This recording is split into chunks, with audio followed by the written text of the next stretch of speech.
Hi, everyone, and welcome to the Photoshop Show. And what a show this is going to be, because unless you've been hiding under a rock for the last couple of weeks, you have probably heard that Adobe has released a public beta of Photoshop CS6. And this is historical because it's really only the second time in history that Adobe has done such a thing, made Photoshop available to everyone for free before they actually release it. So the first thing you need to do if you're interested in Photoshop is get over to, and don't do it while you're watching the show, do it after. Jan says. Get over to labs.adobe.com and pick up your own free copy of the Photoshop CS6 beta. And in this show tonight, we're going to be taking a look at some of the new features in the Photoshop CS6 beta and talking about those with our illustrious panel of guests. So many of my friends, a couple of new faces, and I'm going to let them introduce themselves to you in a moment. But first I want to remind you that our broadcaster, Keith Barrett, has been so generous, as he always has, to broadcast the show live on his network, which is vidcastnetwork.com, V-I-D-C-A-S-T network.com. And you can go there right now and watch the show live, or you can continue to watch on G+, if that's where you are now. And on Keith Barrett's Vidcast network, you can also participate in a live chat.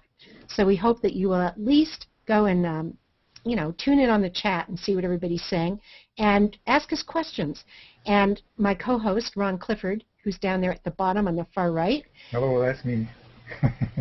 He's going to be monitoring that chat room, and I'm sure that Karen Hutton, who's here with us tonight, will also be poking in there, because she always does. Because she's nosy and can't not. Sorry. Go ahead. She just likes to multitask. And so you'll be able to participate that way. And then, finally, after the whole thing is over, you'll be able to watch a replay anytime you want at vidcastnetwork.com. And it's really worth doing because you're going to get some tutorial-type information tonight that you may want to go back and revisit. So let's introduce our panel. And over there, we have, it looks like, who's on the bottom, who's on the left is Alan. Alan, tell us who you are, where we can find you, and all that. I'll tell you something about Alan. Alan is a friend of sea lions. He's the sea lion whisperer, and you should check him out on Caesar Plus. I wish you would, because, ladies and gentlemen, may I present Alan Shapiro. I got nothing after that. Yeah, I don't need to do that. That was not my idea, by the way. That's my disclaimer. Why sea lions? Because orangutans are they're so passe. They are so passe. Oh, yesterday. Sea lions are good to cuddle with, right?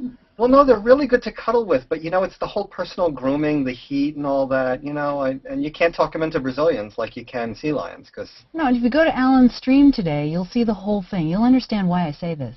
I'm just saying. Okay, hey everyone, this is Alan Shapiro, and I'm here, and that's it. Thank you, Karen. Hi, Alan. So when you're not here, where do they find you? Let's see. Well, you can find me roaming around New York City, or you can find me. I've got lots of places, but here's my favoriteest place. So just stick around here. Good answer. Yeah. And Anna, what about you? Hi, I'm Anna Lowry, and I am here as well. Not much else. That's it. Just here. Yeah. You can find me there sometimes too. A little all over the place. Works out like that. So are you a photographer? Yeah. I pretend to be sometimes. Is that all you're going to tell us? What's that? I heard a rumor she has disco balls. Yeah. I do have disco balls. That's awesome. It's funny. I heard the same rumor about Ron. Yeah, tucked away in this I little know back it's room. Dan, what I can say about Anna is what I love about her is she loves to play around and experiment with photographs.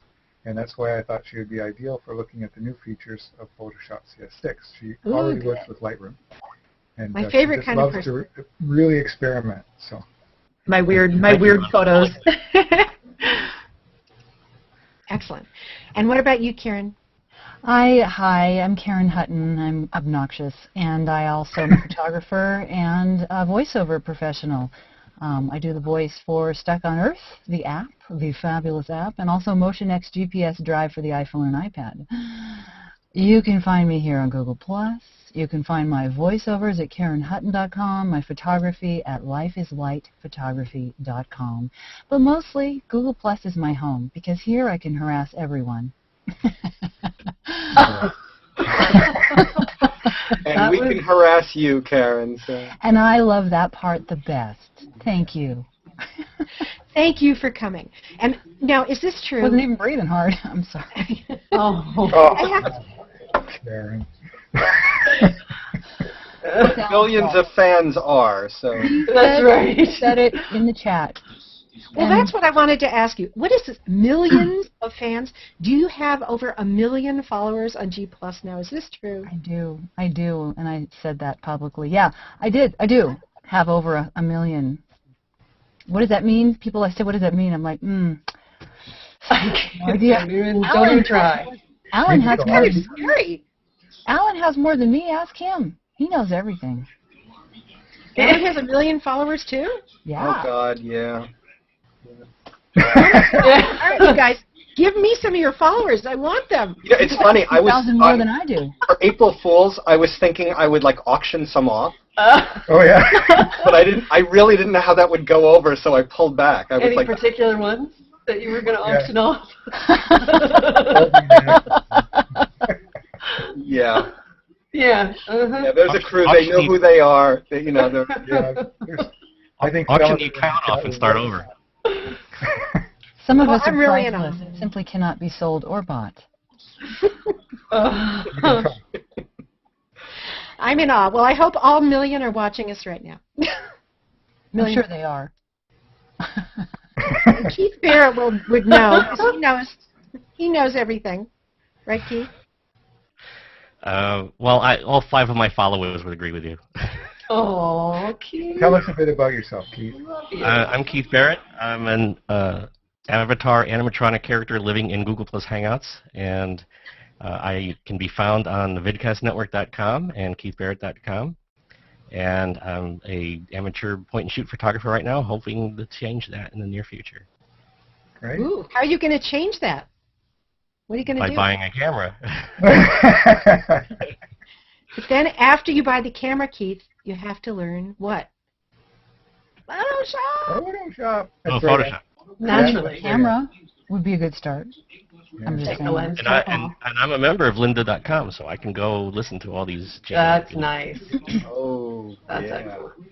Oh, thank you. I forgot to say anything about that, didn't I? Oh, you'll have your chance. Hey, can I say something about that? Sure, Alan. Yeah, I please. want to let everybody know that Jan is one of the people. I am so honored to be here because Jan is one of the people whose books I have, who I learned Photoshop from. And that's all you need to say. I mean, Just case made. right? Book That closed. is so amazing. I can't believe it. I'm, because you're great, Alan. You're so good at it. You are blushing. I had a really good teacher, Jan. How cool is that? We are definitely a good partnership then, because you're using it. One of the things about teaching it is you don't get that much time to use it. So it's great to see somebody who actually learns it and then goes out and makes those amazing images that you make. I'm very impressed. Yeah. And thank you for saying all that. That was nice. All true. All true. Aw. Are you blushing? Yes. Blushing. Carrie. Hello, everybody. You're welcome. I'm glad to be here. I'm Kerry Murphy. I am a photographer, and you can find my most current work on Google+. I also do have a webpage at kerrymurphyphotography.com. And I am a Photoshop user, but I still consider myself very much a novice, even just because there's always something new for me to learn. I'm constantly uncovering something new and going, how have I been doing this for so many years, and I never knew that existed. So I'm very excited to be here, and I am sure I will walk away learning something. So thanks for having me. And Ron, thank you for being there, Ron. Thank you for Yeah. taking care of all the things you take care of. All those little things. Yeah, there's a lot of little things, but hey, I love doing it.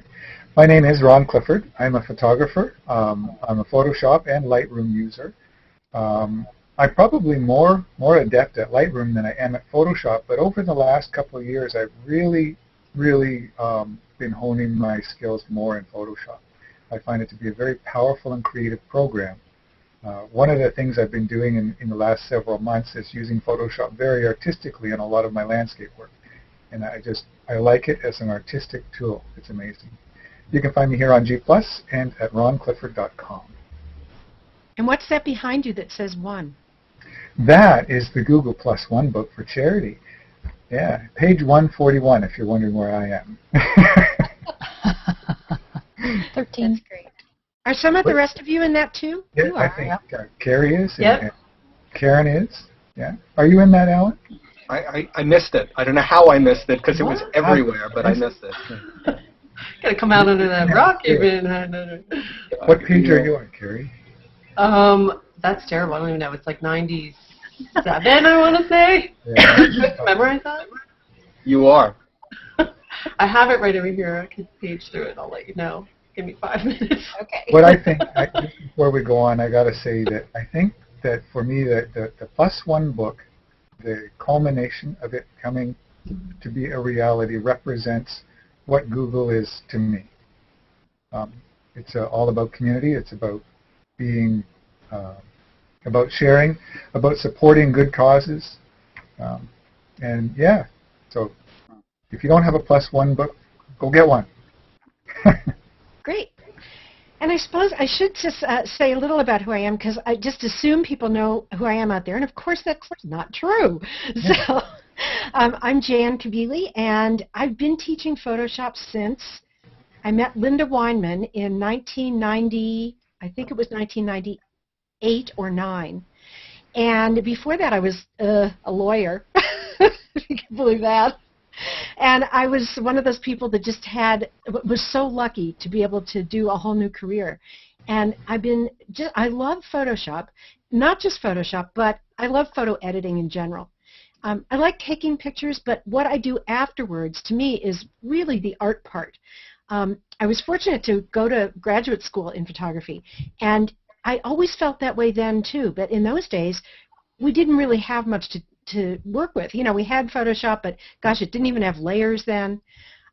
We didn't have all these other wonderful programs like Lightroom or even Photoshop Elements. And so, you know, I kind of was in on this thing from the beginning. I've made it, I eat, sleep, and breathe it. I love it. And one of the things I really like about it is that there's always something new to learn. And I like learning. I like newness. I like change. And so when Adobe came out with Photoshop CS6, I was like, yeah, you know, a whole bunch of new stuff to learn and then to help other people learn. So I think that's a good segue into maybe showing you a couple of things that I've picked up about Photoshop CS6. Now, I want to tell you that my mother always said, never apologize in advance, particularly when you're doing, you know, in public and people can, you know, replay what you had to say. But I'm going to do it anyway. I'm going to tell you that I don't feel like an expert in the features of Photoshop CS6 because they're new. And, you know, I know the basics of them and I can show you. But I haven't had that opportunity to try them out in all kinds of different situations. So I'll do my best to show them to you and to answer questions. But, you know, this is going to have to be a group effort because we're kind of all at the beginning of this. Okay? All right. Sounds good. Let me try to screen share here for you.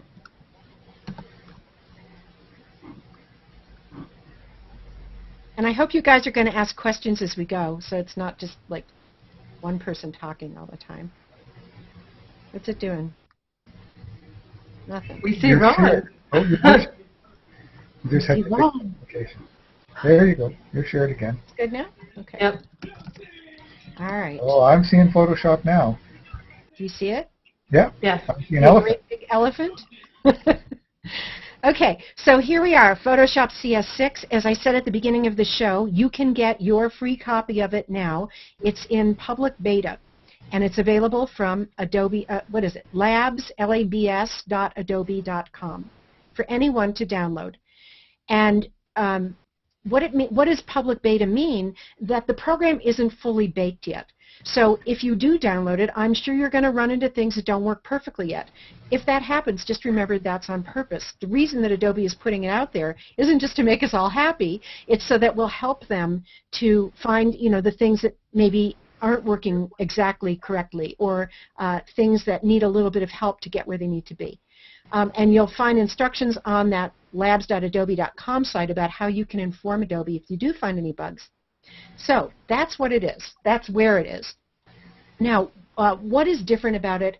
There is so much that's different about it. There is no way I could show you everything, or even a fraction of everything, in the 20 minutes or so that I might try to do that here. But I want to show you some of the things you're going to run into right away, and then a couple of the the big sexy things. So right away when you open Photoshop, if you've been using prior versions, you're going to notice that it looks different. The most obvious difference is that it's darker by default. The background around an image, if you're zoomed out far enough, is darker than you may be used to. And in fact, all of the interface is a bit darker. Has anybody here used Lightroom? Yes. Yep. So does this look a little more like Lightroom Yes. to you? Mm-hmm. Yes, and that's on purpose. That's one of the reasons. That. Yeah, I like it too. One of the reasons is kind of to bring the programs into parity. Another reason is I think that with a darker background, it focuses attention on your photos, on your images, rather than on the chrome of the interface. So I really I'm enjoying it. Now, you don't have to stick with the shades of gray that you see here. If you want to right-click on the area around a photo, you can choose to change that to even darker, black, or the dark gray that we started with, or some lighter grays as well. And if you go up to, on a Mac, to the Photoshop menu, on a PC to the Edit menu, and down to Preferences, and you go into the Interface group of preferences, there you can change the background from these icons here, but you also can change the entire, the chrome as well. So for example, watch what happens if I choose the light color theme. See that, how all this area got light? Ooh. See that? That's more like the Photoshop I know. Yeah. So you could do it like this, and you could say OK, and then you can even right-click on that backdrop and change that separately. So there's the light chrome and the dark backdrop. Do I see you can set a custom color back there?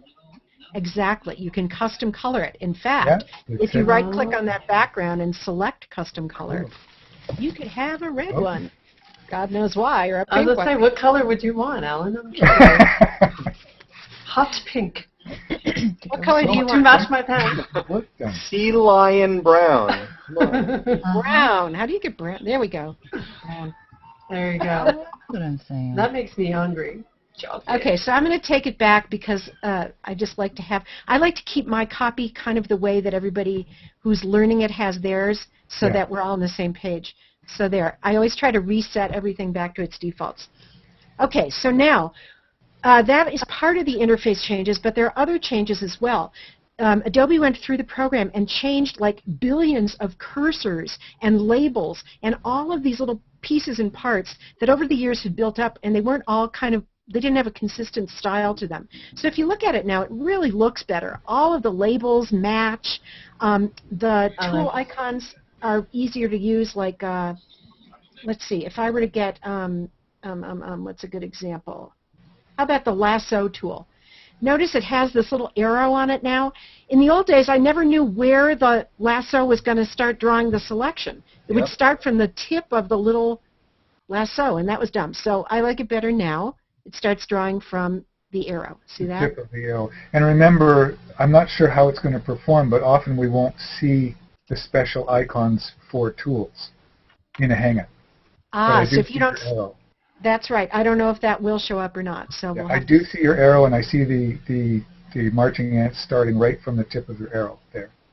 Cool. So there are many changes to the interface like this. They're small things, but they do add up to give more style to the program and make it look more 21st century. Okay, so now other interface things that you're going to notice right away.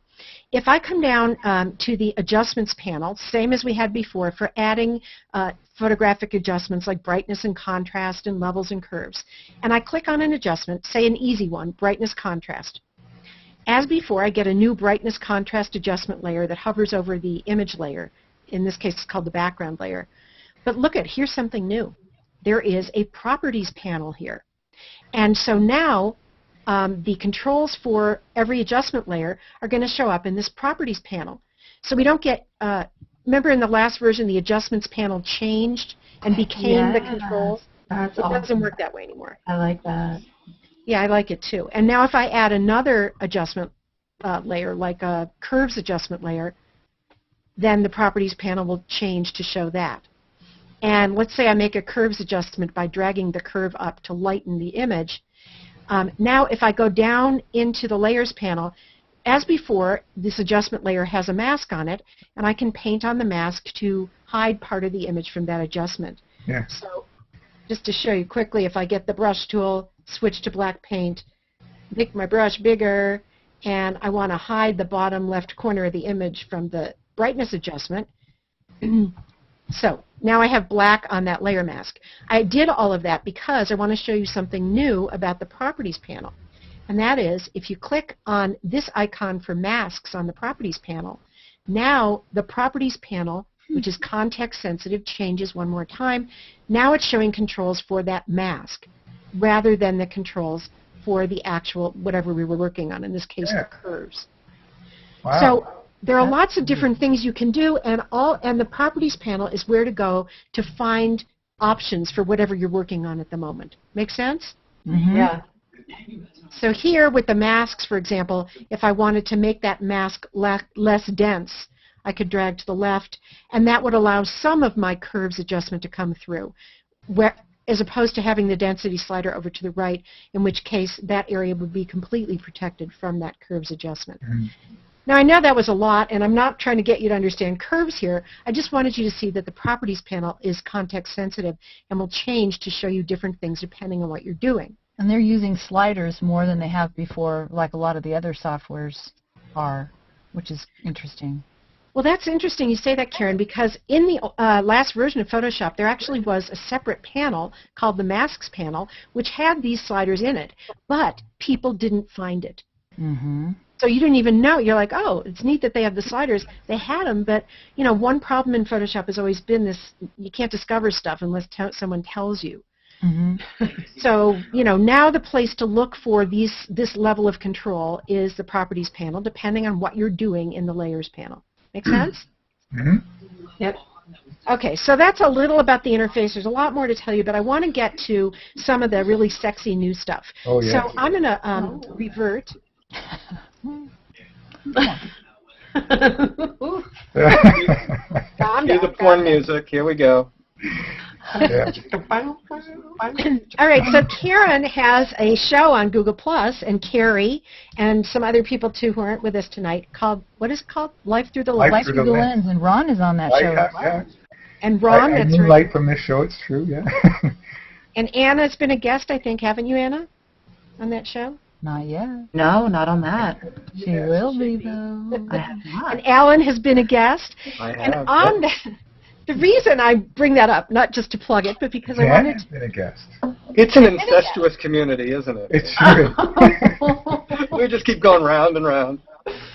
called Friends. Oh, Did I say that out loud? God. I'll take first, please. Sorry, Jen, the reason you said that was? The reason is because on that show, I showed you how to use something called the content-aware fill feature to move. Do you remember that? To move a sheep from one side of an image to another. Don't say sheep in front of Alan. A lamb. No. Oh, it wasn't Oh, God. Okay. We moved a lamb using content-aware fill. Well, the thing was, it was pretty complicated technique, and you had to make a new layer and go through all this to do.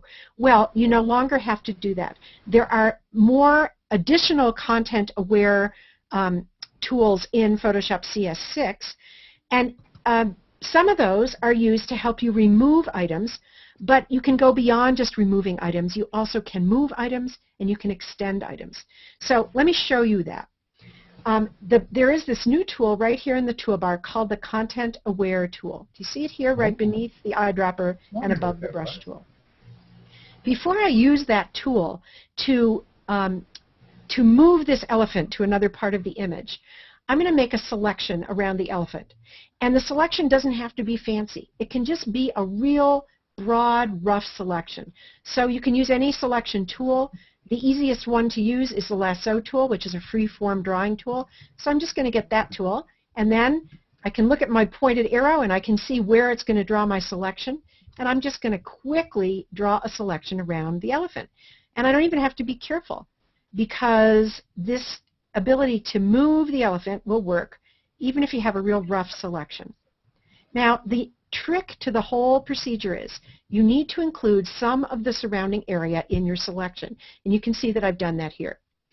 I've seen other people do this technique where they use the quick selection tool, which is this tool right here, and they just run it over the elephant, and then they try to expand the selection to include the background. And I found that it works better when you just make a big old rough selection with the lasso tool. So I recommend you try that first. Totally with you, Jan. Pardon? Totally. Cool. I started the other way, and your way is dead on.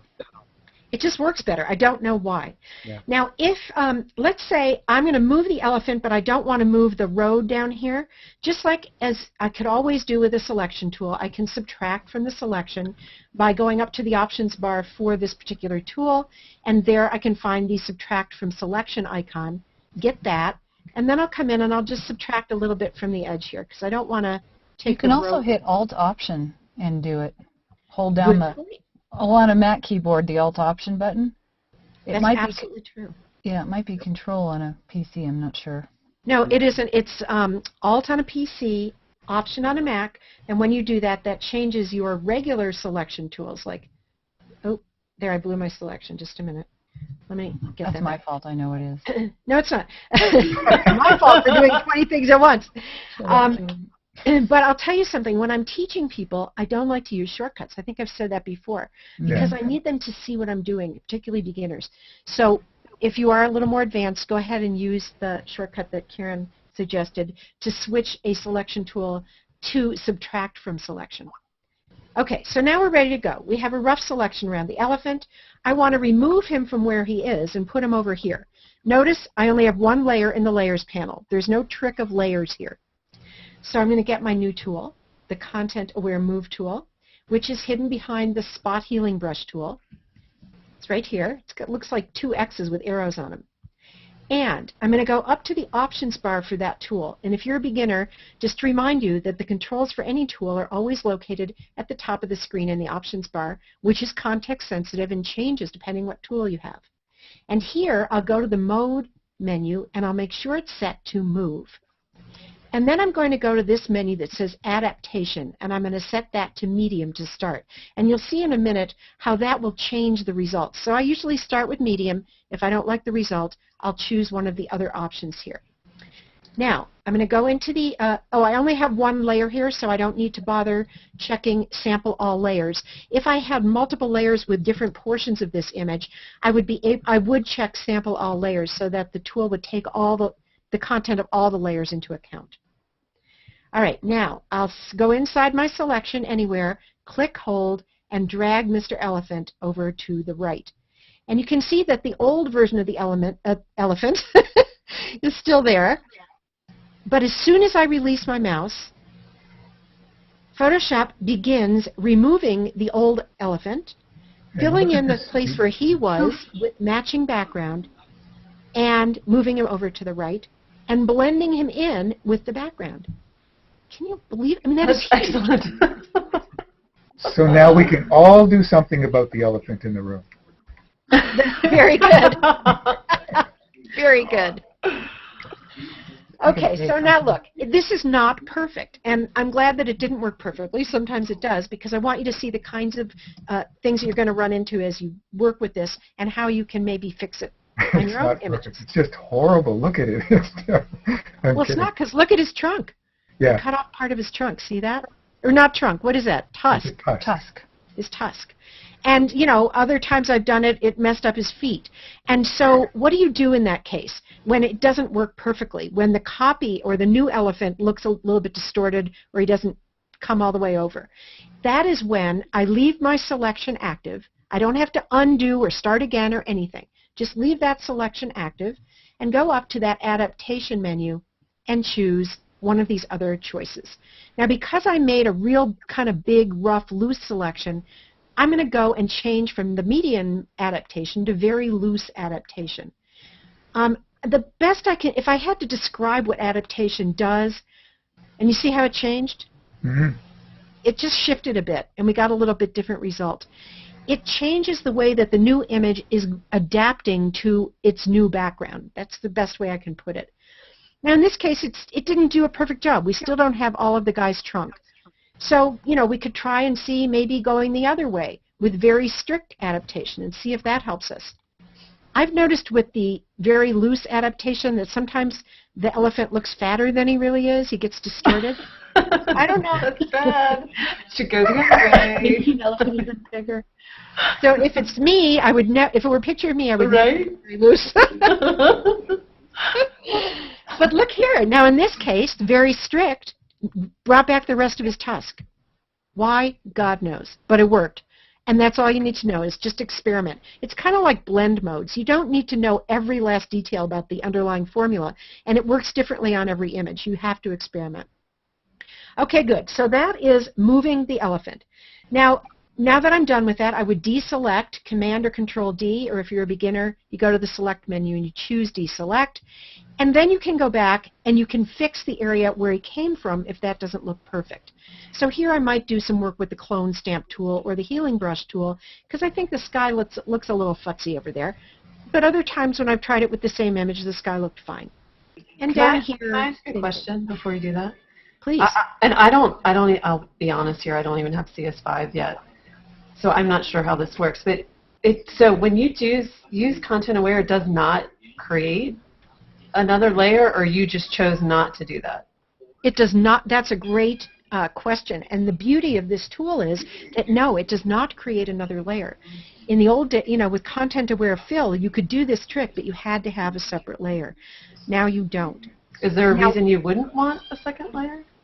Yeah, just because, well, two reasons. Number one, layer management is a pain. When you're really working on an image like the ones Alan does, I'm sure you can attest to this, Alan, you can get crazy with hundreds of layers. Mm-hmm. And that's reason number one. And reason number two is, I can't think of it. I had it in my mind. But I will say this. If you're worried about your original image getting changed, you can duplicate that background layer before you start this technique. Yeah. Or just make a copy of the file. I usually just keep a good copy of the file. Absolutely. Right. Kerry, I'd highly recommend always duplicating the layer. That's how I usually do it, too. That's why I was curious about that. Well, I'm paranoid like that. That was reason number two, and I actually remember what it was. I don't always duplicate the original layer, Ellen, and that's because, as you know, the more layers you have, the more bogged down Photoshop can get, particularly if you're not using a nice brand new Mac. You got some old PC. I try to minimize the number of layers that I have because it makes the file bigger in terms of processing and also space on your hard drive. Now, these days, those reasons are going away as we get more powerful computers with bigger hard drives, but still may apply to you. Okay, next thing. Let's go and look at another version of Mr. Elephant, this one, because I want to show you something similar you can do, and that is you can extend or stretch pieces of an image. And so I couldn't help but do it with this one, and I hope you don't think it looks too gross. But let's say that this trunk looks weird to me, like it got cut off in a fight or something, right? Yeah. So I want to make his trunk longer. Now, in the old days, I would have to select the trunk, maybe jump it onto its own layer, and then use one of the transform features to try to make the trunk longer, but often it would get distorted and really didn't work very well. Well, watch what you can do now. If I go back and get my lasso tool, or any of the selection tools, I'm just going to make a little rough selection around part of his trunk, and again, I'm including part of the background there. And then I'll go back and get my Content Aware Move tool. And this time I'm going to make a change up in the options bar. In the Mode menu, I'm going to change that from Move to Extend. And I'll go with the medium adaptation again to start. And again, I'll experiment if I don't like the result I get. And with that Content Aware Move tool, I'll go into my little selection of his trunk, and I'll start to drag. And that trunk is getting longer. Now I know it looks kind of gross. But Maybe to some people who have a nice clean mind, it doesn't look gross, so I won't even say that. But that's the kind of thing that you can do. And I can take it even further if I want. I have found that you have to do this in little increments. If I took it and dragged it all the way out to where it is now at the beginning, sometimes it doesn't work very well. I get a gap in there. But I'm just going to see if I can even go further.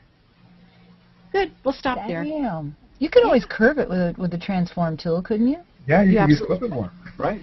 You could. And this extension feature doesn't do that. So that would probably be, the next thing you try. Right. But again, this is not on its own layer, so it's, you can adjust a selection on the same layer as the rest of the image, but it's going to cause distortion around that selected area. Make sense, Karen? Yep.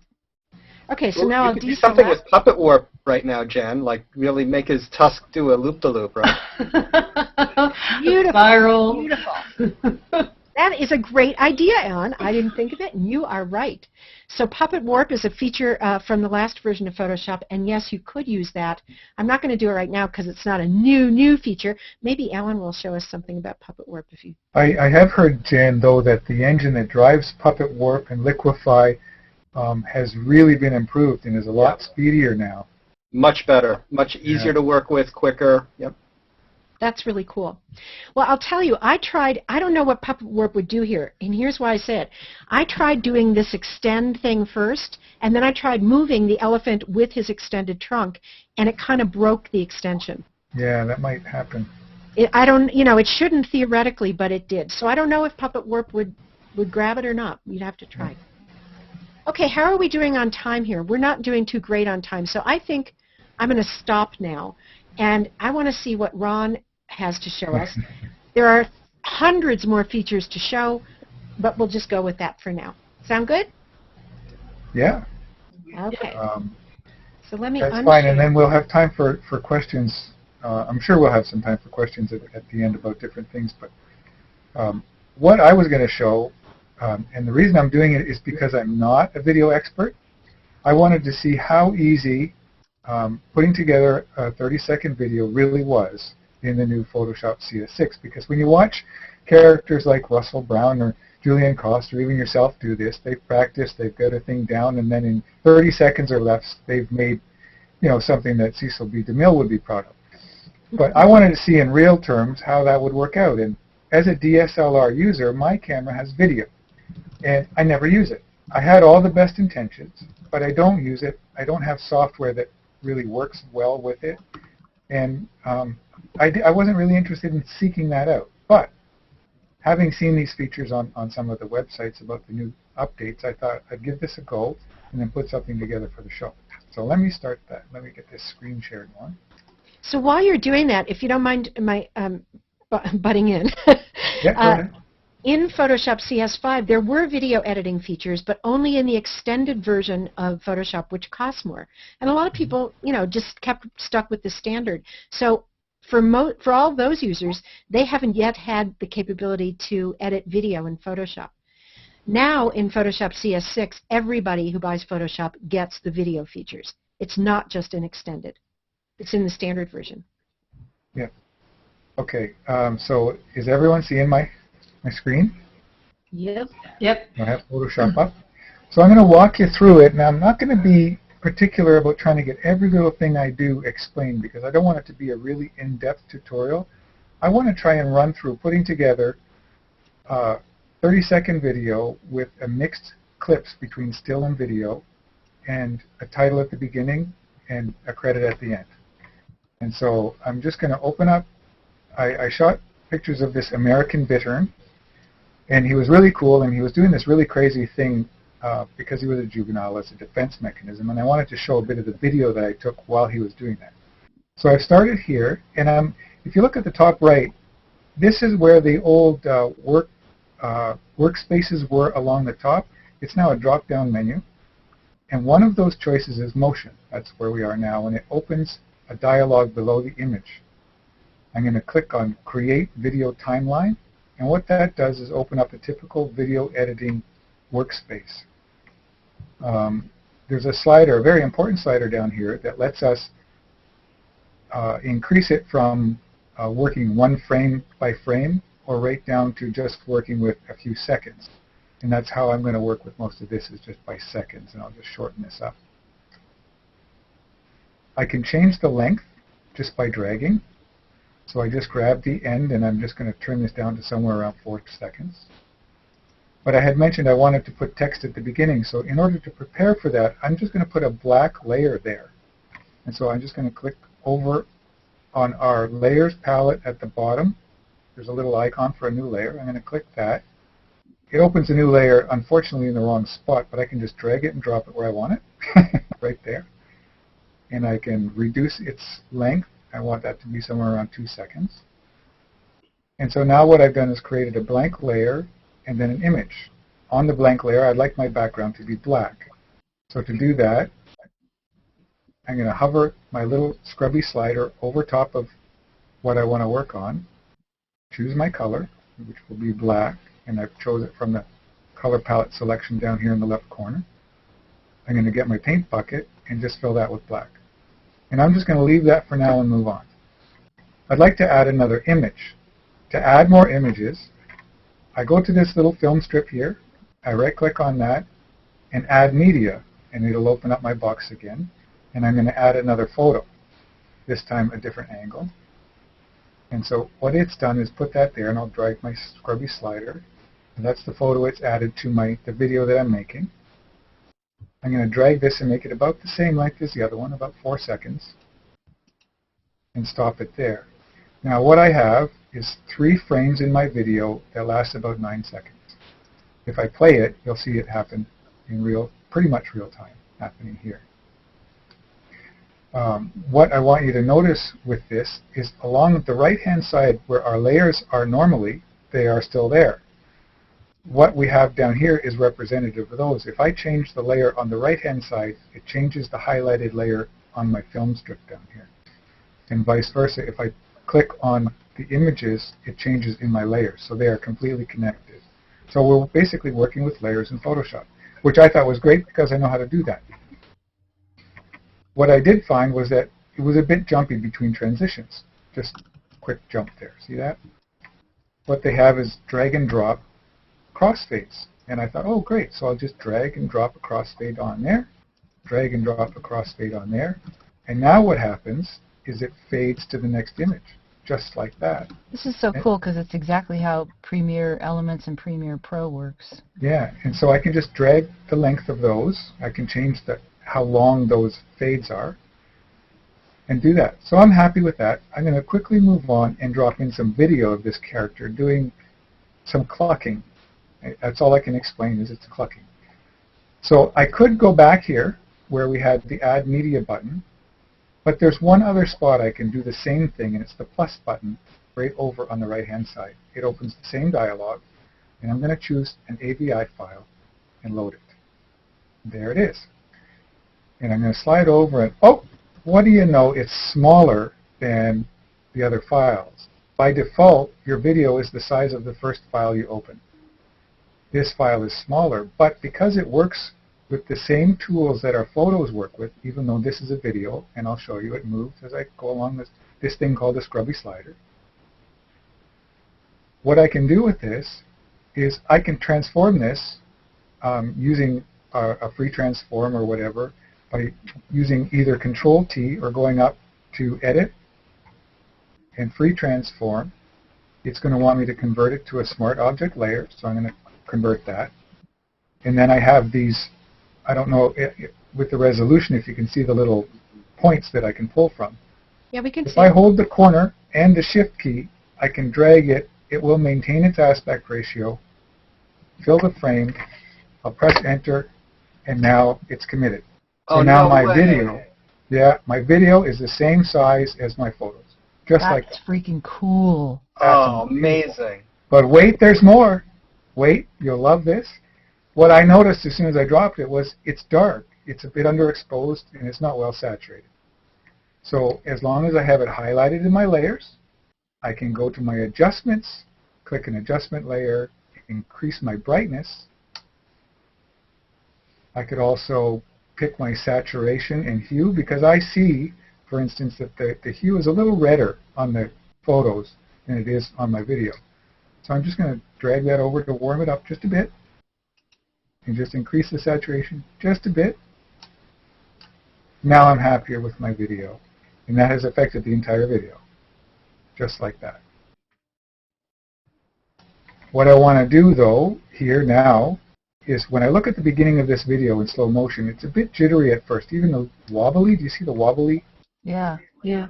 I want to get rid of that. I want to start this right before its first cluck, which is right there. Did you see that cluck? Cluck. I'm going to start just before that. Do it again. Well, you'll see in a minute. So I'm ready. all I have to do is grab a hold of this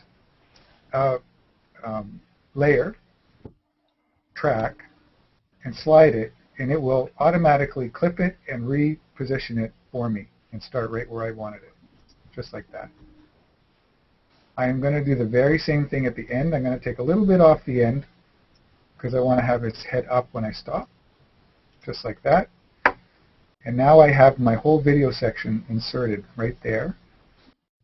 Now, you ask, can you put a transition between a photo and a video? How does that work? Crossfade, drop it between, and just like that, it crossfades from still to real life. Wow. Isn't that beautiful? Oh, Oh, I'm so charged up by this. that's almost as good as Karen's voice. Almost, but Oh, not. put it together with it, honey. We got a product. Oh, Karen, she's you gotta already talk. scheming and planning. I could see it. So to end the video, I want to add one more still photograph. I'm just going to click my plus button, See that audio my track down photograph. there? Yep. add it. Mm-hmm.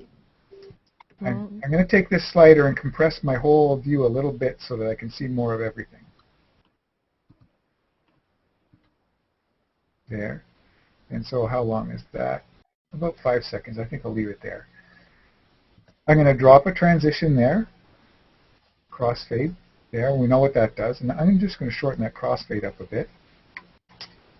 You know, it's kind of weird. I don't see the black at the black thing at the beginning or at the end. I wonder if I don't have the black at the end yet. It's at the beginning, but it doesn't show up as a black unless I'm there. Ah. You see that now? I'm about to put black at the end now. It is in the layers. Now I'm going to add another layer from the layer icon. I'm going to move my scrubby slider over it because that's how I select my layer when I'm in video mode. I'm going to choose my bucket, my black, and fill it. I'm just going to, I'll probably leave it just about that length. Now, the only thing missing, a transition, I want to put my crossfade there. The only thing missing now is my text. I don't have any text on it. And so, just before I get into that, I'm going to go over to our typical layers. What's happened is all our layers on this one track have made a video group called Video Group 1. It's right here. And I can compress it. It's right there, Video Group 1. It's the same thing that's right here.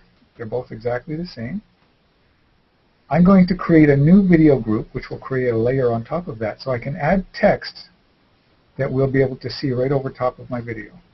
So I'm going to go into my film strip icon, choose New Video Group, and it creates a new track right above it. Just like we would with photos, we can name that on the Layers panel, and I'm going to call that Text. And now we have a video group or track named Text. What I'll do is go to my text tool here and just click here, and it's going to create a text layer right on top of my black, and I'm going to call this, does anybody know the name of this bird? Nope. Called an American bittern. Oh, I knew that. Yeah, and it's a juvenile. Just You giving don't someone see else it now a chance. because you don't see it right now because my text color is black. I'm going to change that to white, and you'll see that right away. So it's called an American bittern, and it's a juvenile. And so I can drag that around and place it wherever I want. I like that. What I'm going to do is do, I think, a fade out with that, so I can actually apply a fade out at the end of that. And I can overlap it. Let me just expand this. This is a really cool feature. I love this. I'm going to have it overlapping two slides, two sections of my video, so it will fade out after it gets to my image. Let me just take my scrubby slider and you'll see that happen. As this fades to the next image, it stays, and then the lettering fades out. Oh, nice. Beautiful? Nice. Hey, Ron? Yeah? Do you happen to know what the various formats are that this outputs as? Oh, I'm going to get to that, Karen. You're going to love this. Is it only okay, because I can't wait to know if it's only movies or if they make an app. I am going to end with that, actually. I don't know all the choices, but there's a lot of them. Okay, so I'm just going to squish this down a little so we can see a lot of it.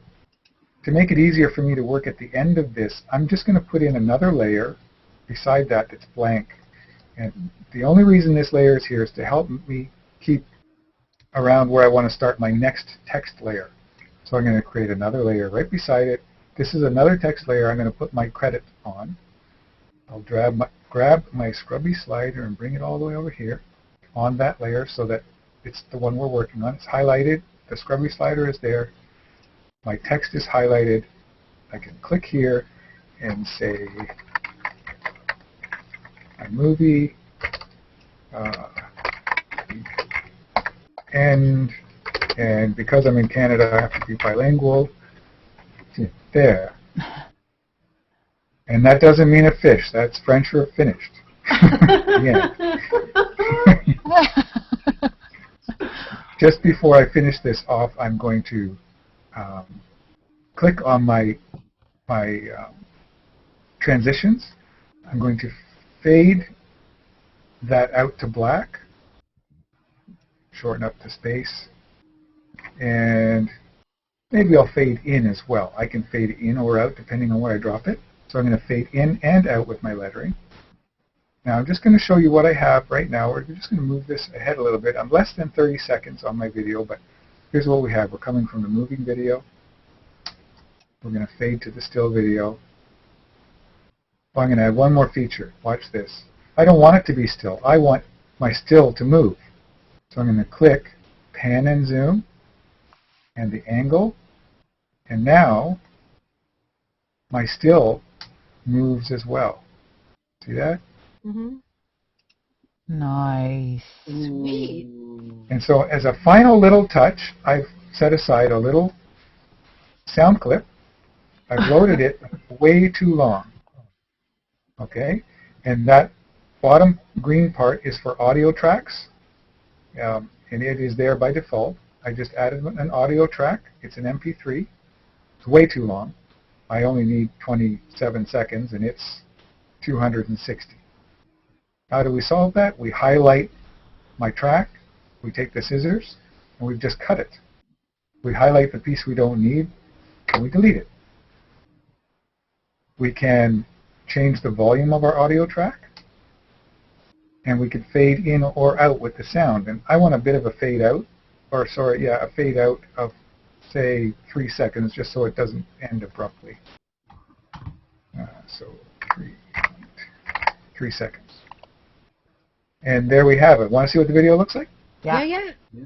Let's see.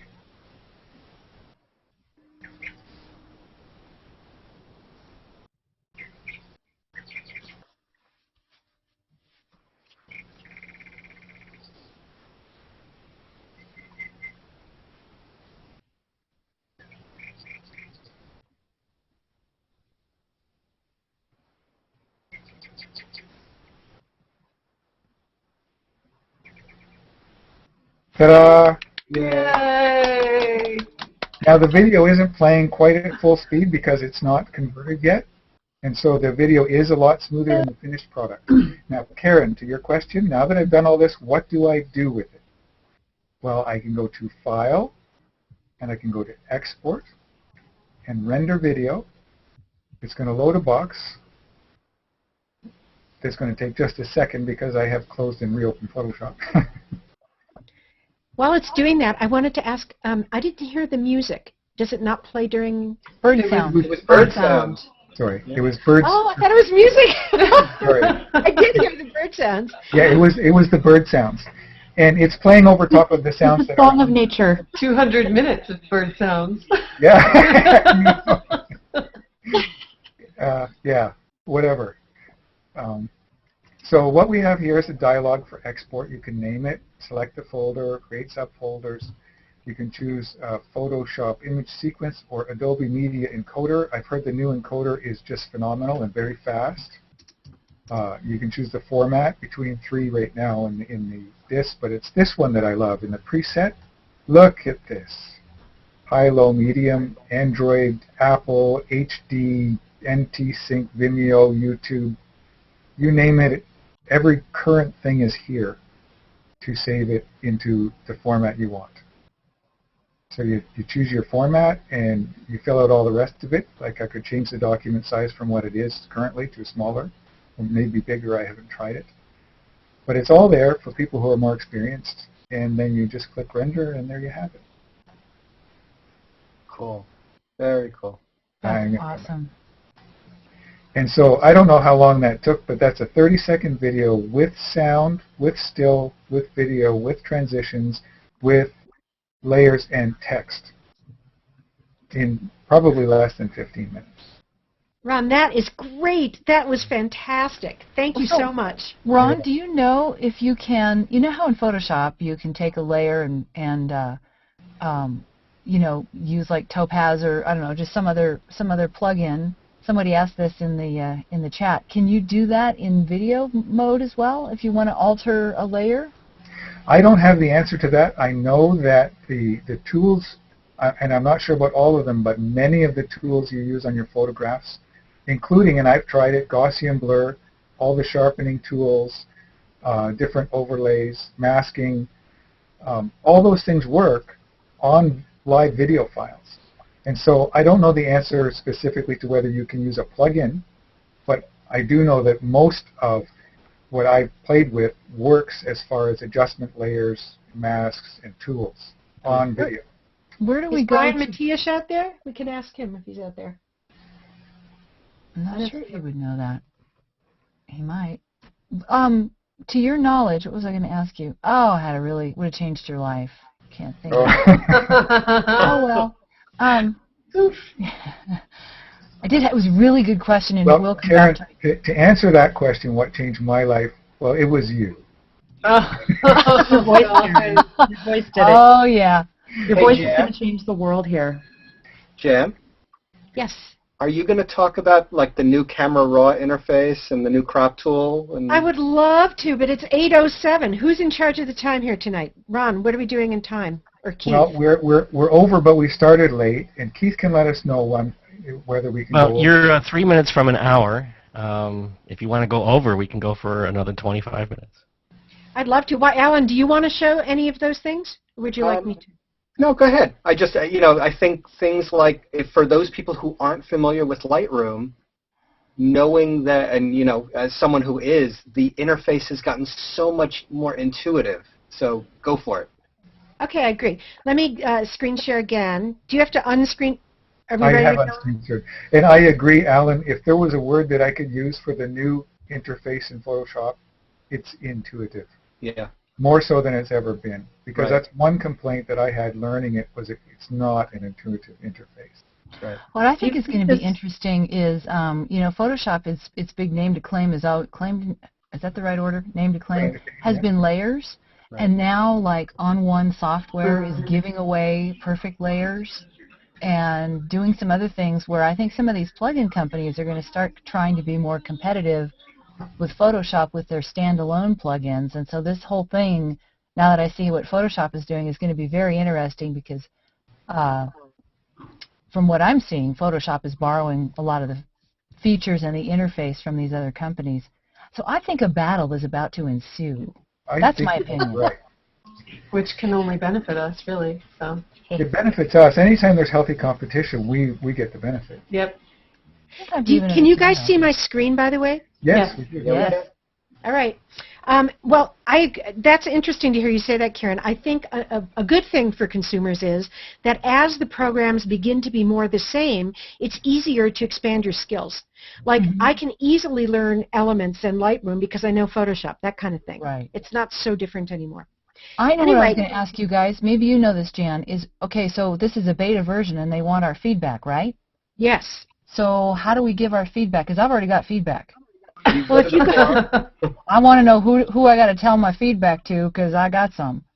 Go to labs.adobe.com And there's a place there? Look and there's at a the forum. look at the forum, right? And there's FAQ or some forum posts that specifically tell you that. Is there a place for expert feedback? Because I got some. Yeah. No, okay. I'll be a jackass and I'll go look it up. Now, I have to say, I don't think they're going to change features. You know, they're not going to say, "Oh, well, Karen doesn't like that feature, so we're getting rid of it." But No, but I've got a suggestion for their Do you know who I am? Do you know who I am? Do you know who I am? Because there is a slideshow software that outputs their stuff as an app, which is incredibly useful. And if Photoshop did that, oh my God, that's all they have to do is add that app to the rest of their outputs, and it would be a genius thing. And Karen, it's not in Lightroom? Have you looked at the slideshow functionality in Lightroom, or are you not there? I have not, and I don't know. So I don't know. I don't use Lightroom, so I don't know. But I did get Lightroom 4 to learn it because I would like to learn it, and I didn't know, so I don't know. I don't think that it does, but the slideshow module in Lightroom 4 didn't really get new features. It was one of the few that didn't. So if you weren't able to do it before, Karen, you wouldn't be able to do it now in Lightroom. And I also wanted to say there is a specific place that you can go to give suggestions like that to Adobe. And so if you go look around in that labs.adobe.com website and see if you can find that. It may not be the same place that you post bugs. I don't. Okay, because I'm honestly not above begging for that. I would actually beg. Cool. For that. Maybe you should send a recording. You should attach a little recording with your post, because you might sway them a little better with your voice. I do the voice. You know what? I'm the voice. I am begging you. I'm the voice of Adobe Captivate on their website. Well, there you go. Ooh. So you can start with that and then beg. Along the lines of, kind of what you were raising about how the programs are changing and kind of looking more like one another, here's a new thing in Photoshop CS6 that looks like Lightroom. If you're familiar with the film strip in Lightroom, from which you can access photos as you're working in the Develop module, now at the bottom of Photoshop, see where it says Mini Bridge way at the bottom? If you double-click the Mini Bridge tab, it pops up, and it's basically a film strip of the photos that you have on your hard drive. So if I click on a folder in this area on the left of Mini Bridge that has multiple photos, there you can see them, and you can open any of them from there into Photoshop. Including, do you know who this is? George Lucas? I took that picture. I touched him. I'm not. Where? Where did you touch I mean, what? Sure. On the tusk. No, I'm kidding. I spoke at South by Southwest a couple times, and took some time to just go around to the various, what do they call those, outdoor beer joint things, and there he was. And he's cute. Boozing it up, and you took a picture of him. Nice going, Jan. I did. At least he was dressed, Karen. Come on. Right? Yeah, unlike you, Alan. Look this guy, he must have been 60 at this point. He still looked good. Okay, anyway, Camera Raw. So here we are in the Mini Bridge. I've selected the folder in which I stored a Camera Raw or a RAW file. It happens to be a DNG flavor of RAW. I'm just going to open it into Photoshop by double-clicking it. And, of course, it's not going to open into Photoshop proper. It will open into this overlay, the Camera Raw plugin for Photoshop. I happen to have the latest Camera Raw 7. If you have older version of Photoshop, you would have a different version.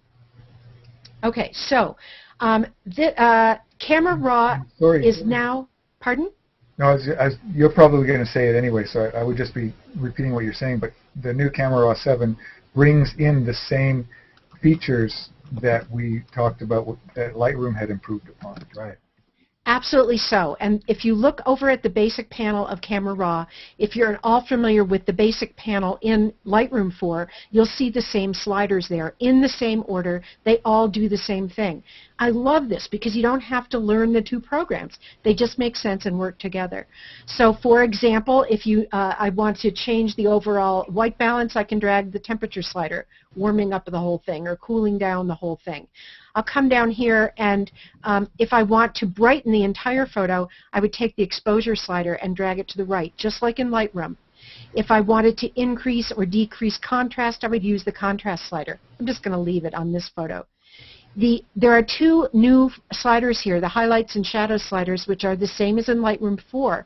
The shadow slider, if you drag that to the right, it will open up just the darker areas, the shadow areas, and will, did I do that right? Yeah. And it will bring in detail in the shadows. If you take the highlight slider, you can do the same thing with the highlights. So if I go this way, I'm brightening the highlights. And then down here we have two new sliders, the whites and black sliders. Now these are used basically to set the brightest point, the white point, and the darkest point, the black point. So if I want to push something in the photo to pure white, that's when I'll use the white slider, dragging it over to the right. If I don't, you don't have to use this slider every time. In this photo it really doesn't make that much sense because I can see that I already have something set to pure white. In the histogram, you can see there's a spike on the right, which means probably this area here, or up here. That light, yeah. In the window is already pure white. So you don't always have to set a white point. The black slider does the same. I probably wouldn't set that in this case either because the histogram is telling me I've got something that's pure black. In fact, I may want to even bring those blacks and whites in a little bit so that they're not off the chart as they currently are. But the main point is that these are new highlights, shadows, whites, and blacks, and they're in parity with Lightroom, and they do the same thing.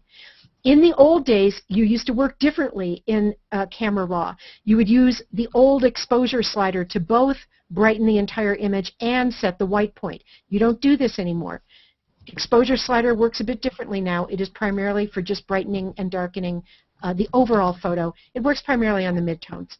Now, if you come down here, you still have, as in the last versions of Camera Raw, a clarity slider, but now it's been improved so that you can really drag it over very far to the right, getting more detail in the midtones without risking getting so much haloing action like we used to get with clarity. And then you have vibrance and saturation, as you always had. Now, that's all kind of what's there now, but there's something else new in Camera Raw 7 that is like Lightroom 4, and that is what you're able to do with the adjustment brush. So if I go up to the top of the screen and click on the adjustment brush there, I now can paint in any of the parameters that you see here in the adjustment brush panel. And this is just like in Lightroom 4 with the adjustment brush in Lightroom 4. So one of the really neat things you can do, if you come down here, it says noise reduction and moire reduction. Well, in this image, I have tons of noise, particularly in those shadow areas that I opened up. And so I can get the noise reduction slider, move it over even further to the right maybe, and come in and just paint away the noise in particular areas. Wow, they added that in Lightroom too, didn't they? They did. That's the point. It's in Lightroom too. That's a great feature. Isn't that great? Selective. Now look at this. If you like that, look what else I can do. If I click on New to add a new adjustment brush to affect a different area, I can paint with color temperature. So look how inside it's all yellow and outside it's all blue. If I want to cool down the inside of this photo, I'll move my temperature slider to the left. I'll come in here and I'll just paint in.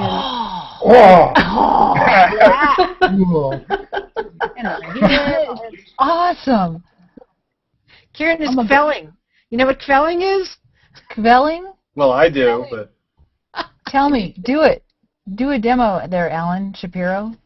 It's like when you're just really overcome with joy at something, and you're proud of it. And... I call that helmet. Helmet! Helmet! Helmet's like you're so excited you're running around like an idiot and bouncing off the walls and ceiling. It's a helmet to protect yourself and others. Helmet. That's right. It's the Jewish helmet, exactly. Okay, so we're felling over this, and you can, there's much more to show you about the adjustment brush, how you can erase it, how if I go back and click on that first pin that I made, you can see, or if I hover over it, you can see the mask of where that pin is affecting right now.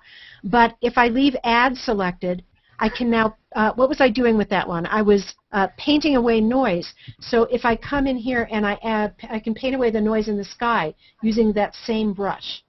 See how that got a little, I don't know if you can see it on your screens, or paint away the noise up here. Yeah.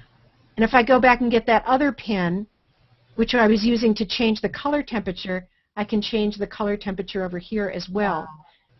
And then I can add, say that all the parts that I worked on with the color temperature I think are too bright. I would get the exposure slider and move that to the left, and that would impact just the areas related to that pin. So you can pile effects up on the same pin. And Make this sense? is all in camera raw? I see Karen's about to explode. Karen's going to need a helmet to keep her brains. Do you need me to come hold your jaw a little bit? Someone get a bucket. Yep. Life goes by so fast, you got to be excited about stuff. And I'm excited about this, and I want a noise brush for life. Yeah. Yes, that would be a good thing. Out there, Totally. you need a noise brush. Totally. Just You got to tone that down a little bit. tone that, baby. Just tone that shit We're going down. to get a noise brush for life. Yeah. Well, there's a lot more here to show you, but I'm just going to go ahead and finish this up and say open image, and then it opens that raw file into Photoshop where you can do more to it. I'll double-click the mini bridge tab to make that smaller, and then I'm going to double-click the hand tool to fit the image on the screen. And for example, I've got to show you one more thing, and then I promise I'll stop, which is some of the new blur features. Yeah. If you go up to Filter, Blur. Oh, this is cool. Now Alan needs a bucket. Oh, yeah. Yeah. Tilt shift. Yeah. Tilt shift, just like on all those apps that we Oh, love. excellent. And that opens these 3 kinds of blur with tilt shift selected. You've got a blur gallery now. Yeah, you do. Oh. Yeah. A whole blur gallery. And so I could take, now there is a way that I can click on this pin, and then I'm going to I want to turn my, there. If I move outside of this line and I drag, I can do my tilt shift vertically instead of horizontally, which would work better in this image, I think. And then I can notice that the area in here in the middle is in focus, and it starts to fade out of focus as it goes to the right and left. So if I move this line, that changes the transition of the fade. If I move the dotted lines, that changes the boundaries of the area that's blurred. So it's blurred outside of that boundary and outside of this boundary, and I can change that and then change the transition. Am I making sense? Oh, yeah. Yeah. Awesome. Okay, now the other thing you can do here is you can add distortion. So if you keep your eye on the left, I tilted that, sorry, and I add a distortion over on the left, that makes that kind of a motion blur. Here, let me do this. All right, again, I started here. Now keep your eye on the left as I add distortion, and it changes the kind of blur so it looks more like a tilt shift. It's very subtle. I don't know if you could really see that. Whoa, don't do that. You may want to dial in a little bit more using the circle in the center. Good idea. So right here you can change the amount of blur. If I go this way, I'm lessening the amount of blur on the outer edges. If I go this way, I'm increasing the amount of blur. Oh. Yeah. Wow. Yeah. And finally, look at this.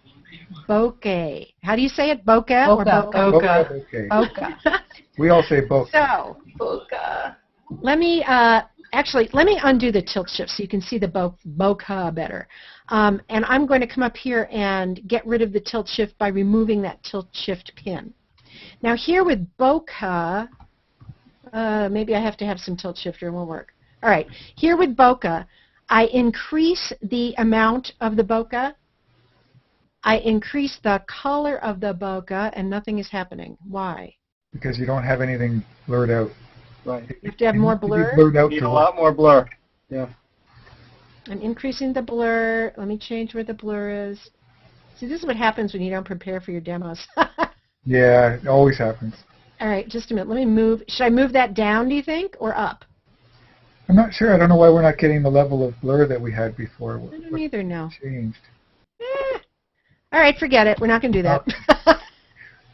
Just to let you know, I have seen the bokeh demonstration, and on specular highlights, it does a nice job. It does add. It did work for me before. Let me give it one more try, and we'll see. One more time. So I'm going to start with that again. I'll do tilt shift. I'll click to add the pin. All right, so let's just give it a lot of blur in tilt shift. Oh, there you go.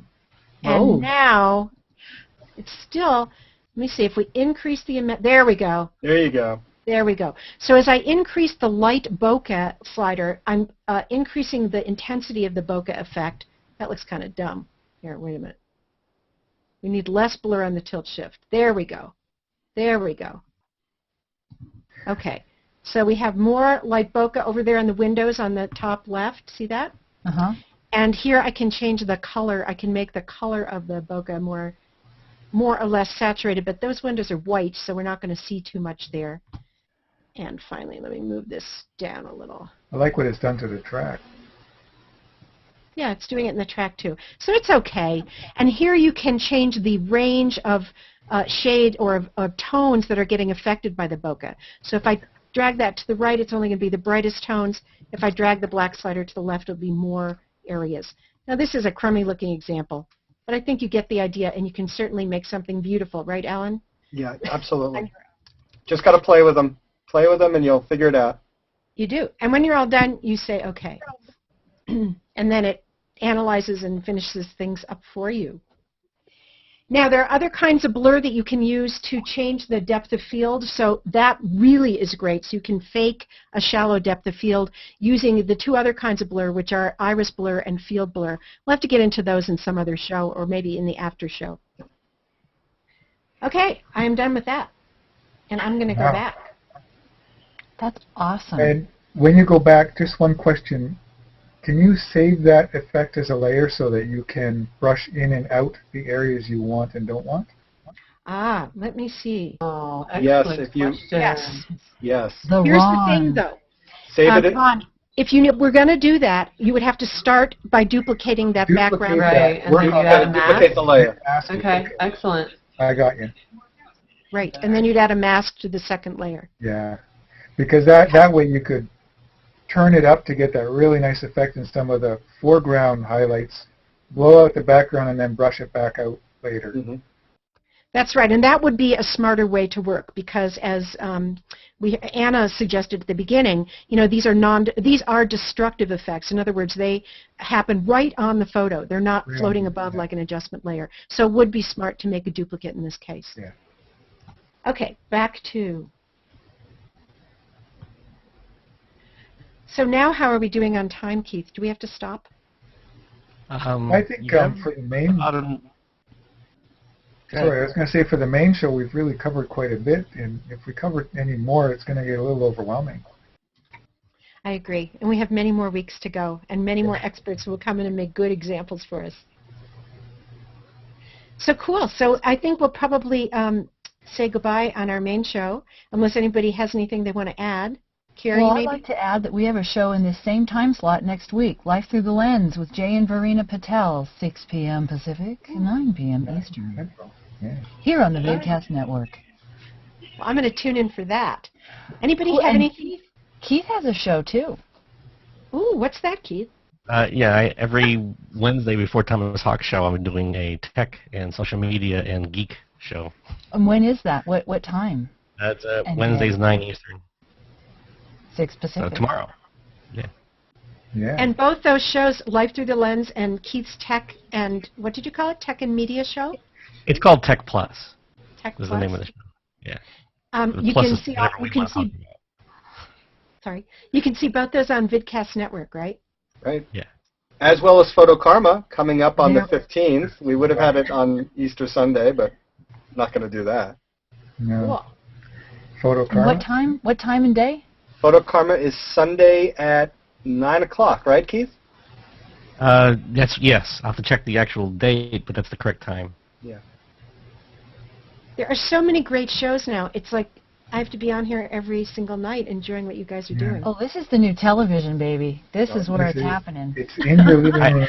Yep. Stuff you want. I have some that cycle every other week and some that show up once a month now. It's getting tough to find spots. Yeah, I guess you're getting pretty booked. Well, I'd like to personally say thank you to the guests that have come today, Alan and Anna, Karen, and Kerry. It's interchangeable. One of those K names. Fine. You did after 10 o'clock. Sorry. Thank you for being so willing to come on board and have these great questions and learn with us about these great products. And Ron, thank you for doing that great video tutorial. I really learned something. That was terrific. Cool. Well, I just know that because of it, I'm going to shoot more video. I proved to myself that it was as easy as I had seen it being done. Are you still doing the mentor program? Yes, I am. We're in week 5 of an 8-week program. It's going really well. People are responding really well to it. The mentorees are actively out, probably shooting right this minute for our projects. Yeah, I'm really enjoying that. That is a very rewarding experience. Terrific. And what about your workshops coming up with Jim Davis? Yeah, we have a Flower Pot Island workshop coming up that's off of Tobermory, and we have to move that ahead 1 week, so I have to check the calendar, but I believe that is going to be the first weekend in June. And we're about to put out the announcement. But we had to wait for a confirmation first. And then we have 2 more throughout the rest of the season, but they'll go up as blog posts as well. And I would like to invite everybody to take a look at lynda.com, where I have some brand new courses that recently came out on Lightroom 4. There's one called Up and Running with Lightroom 4. It might actually not even be out there yet. It's in the final stages of production. It will be there soon. And it's for people who are not yet experts with the program and are looking for a workflow. So it's just a couple of hours of just the absolute essentials in the order in which I would do things. So I think that will help you a lot. And I'll have more courses coming up real soon, and I'm very excited about those too. Good. Okay.